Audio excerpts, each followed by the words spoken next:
MotoGP is back in Austria for the Austrian Grand Prix. One notable exception, of course, is Maverick Vinales and the second Yamaha team. They are not there. He was suspended for riding in a man that risked his bike his bike engine, and other riders' safety view shows him revving the engine up to the rev limiter twice, not participating in that last lap too. Each side is claiming some fault on the other one. As of yesterday, we know there's been some update, but Josh, when it comes to the situation at Yamaha and Vinales, has it become so toxic? And could this distract his teammate Quartararo and his championship pursuit? I think it's been affecting the Yamaha team for quite a while. I mean, there was rumours circulating on the Friday when we were at Assen that Vinales was going to leave at the end of the season and go off to Aprilia. Now, that caught everybody by surprise. And then the biggest surprise of all was the fact that it was not only announced, but it was announced by Maverick Vinales' manager, not through any of the Yamaha team. And then Yamaha had to scramble dramatically in order to put a press release out saying, yes, he's going. We've come to a mutual understanding, blah, blah, all the numerous stuff you've got to get through so that it looks legal. However, I don't think Yamaha were at all pleased with that, and they've been chomping at Maverick's side ever since. And over the summer break, I understand there's been numerous calls as well between the two and discussions as are you going to complete the whole season? Are you going before that? And it's very odd for a rider who started the year with victory at the Qatar Grand Prix, and they've been constantly strong all season long.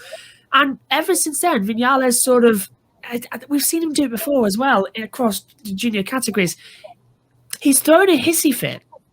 That's exactly what he's done. For American viewers, that means he's had a paddy. I might be Anglo-Saxonizing quite a lot of that, but he's basically gone crying in the corner. And I think Styria last weekend at the Red Bull Ring was the explosion of a 2-year-old toddler. First of all, the first start before the red flag, he had a poor getaway, and then had a couple of positions overtaking. The red flag came out. It was original grid positions. He wasn't happy about that either. Then he went to the grid, stalled the bike on the parade lap. And then me and Megan were standing in the commentary box thinking to ourselves, what on earth he's doing? Because he went out of the pit lane and went up to the exit of turn 1. And he went onto the racetrack as well. So Vinales joined the racetrack because he thought, I can leave the pit lane. I'll go start up at the back. And then he had to reverse down the pit lane, go at the exit. He was already going to get a black flag for that anyway. So he was already under investigation because he should have stopped at the exit pit lane. Yamaha were taking their eye off the ball of Quartararo and trying to calm Vinales down all last weekend. So what I understand is Quartararo was not getting information that he was needed to on the dashboard via the messaging system, and there was errors in his pit board as well. So Yamaha were completely having to settle the 2-year-old toddler that's crying in the corner. Maverick then had a ride-through penalty, got sent right to the back of the field, and then he just had enough, and he was revving the engine like mad on the last 2 laps. He was deliberately trying to blow the engine up. You know as well as I do, Joe, the fact that you don't over-rev a motorcycle, especially the M1, because it does have a tendency to break. Do you remember Rossi accidentally was overusing a Yamaha a couple of years ago at Mugello? The same thing happened. So Vinales deliberately tried to blow the motorcycle up. They would have put oil onto the track. We've seen what type of a dangerous circuit Austria is as well at the Red Bull Ring. We've had 3 races and 3 red flags in a row. So already that's a sackable offence. That's a black flag offence. For me, that's a goodbye, you are banned forever offence for trying to deliberately retire and deliberately put things onto the track. He's then come out in the week and Yamaha noticed the data and said, you've done that deliberately. So midweek, he was suspended on Thursday. It was the news broke that he was be suspended for 2 races. So that's this weekend in the Red Bull Ring and the following race at Silverstone. And then after that, don't know where you're going to go next. It's San Marino. So from what I understand is it has left Yamaha completely in a mess. And it's definitely going to affect the championship challenge for Quartararo because his side of the garage has now been sort of segregated and isolated and it's damage control to try and keep their heads clear. But honestly, it's kicked off massively because now we've got the situation where Vinales is suspended and looks to be going to Aprilia early to replace either Aleix Espargaro on the bike or what I've heard is it's Savadori. But now we've got a problem is who's going to replace Vinales on the M1? Well, it's Silverstone. It's going to be Cal Crutchlow. That seems to be definite. And then after that, what we understand is that Franco Morbidelli, who's already been signed for 2022, he's going to come over to the team early and partner Fabio Quartararo. So we'll have Morbidelli for the remainder of the season. Right, that locks in Yamaha. But what do you do about the SRT, the Petronas Yamaha Sepang Racing team? Also using M1s, also part of that factory team. You've got Valentino Rossi leaving at the end of the year. That's already been announced. But now you've got Franco Morbidelli with a broken leg. So already, where are you going to go from there? He's been replaced by Cal Crutchlow, who's now going over to the M1 for the next race. And after that race at Silverstone, you understand Cal's not going to be in any more rides.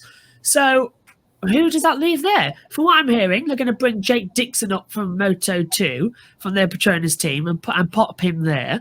But then what do you do about the Moto2 team? Well, you bring up John McPhee into that dream Moto2 job he's wanted for ages. Then what do you do with that? You've got Darren Binder down there, sort of circulating nowhere. So Binder now looks like he's moving up straight from Moto3 to MotoGP. Yamaha have got themselves in such a situation now, which I don't know how they're going to solve it. It's so confusing. Listening to the commentary from BT Sport throughout the practice sessions, commentating with Megan on the qualifying sessions as well on FP4, it's very tricky to find out exactly where you're going to go. And if I'm honest with you, Yamaha have segregated Quartararo's side of the garage. They needed to do that.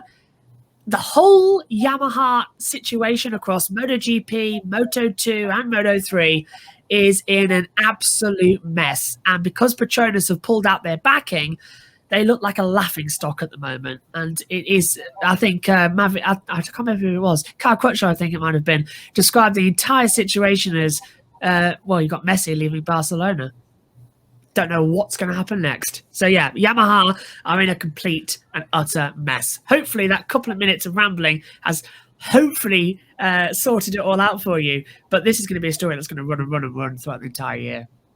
It's going to be running for an entire year, even into next year. And definitely as people are watching what Quartararo is doing on the track, yeah, they got his side of the garage segregated from everything going on, but definitely it could potentially be a distraction. And if we see any sign of weakness, everyone's going to be talking about that. Now, of course, this weekend, Fabio Quartararo, he's going to be starting second.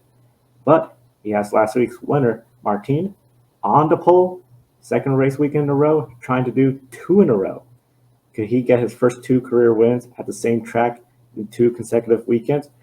Overall, we have 4 Ducatis in the top 6. So Quartararo is going to have a handful with those Ducatis and Marc Marquez in the top 6. Marc Marquez is not going to make it easy. In fact, him and Mir got into it during practice over some riding styles that Mir found was a bit too aggressive for a practice session.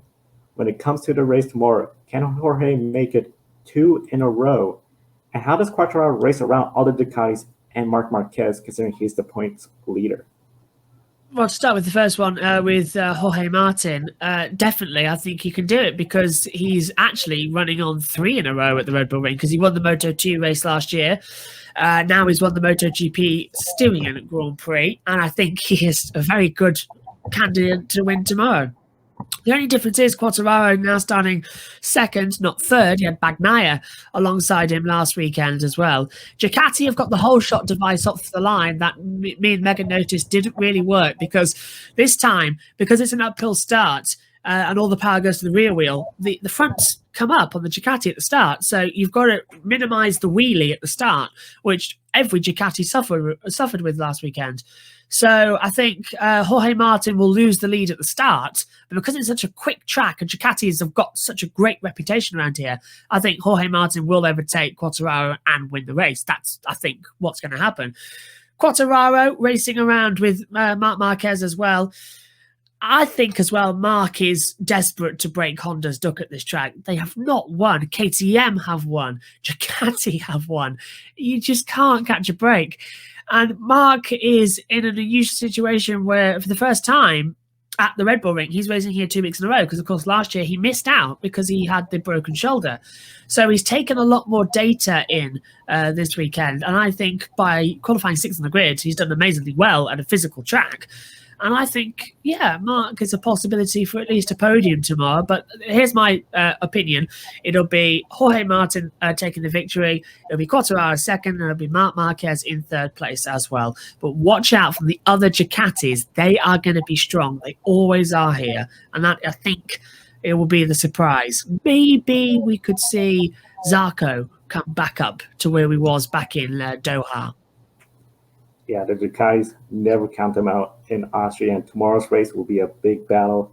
Be sure to comment, everyone watching, who you think is going to win the race for MotoGP Austrian Grand Prix. Don't be an anonymous investor. Join the stock market social media platform, public.com. Invest any amount of money and share with friends and new friends. Discover new opportunities, such as new companies and potential business partners, and useful tools for beginners, and share your experience with friends on public.com. Link in the video description gets you $5 for being a Grid Network viewer. Use the referral code GRIDnet for your free $5 to invest and start investing and networking on public.com.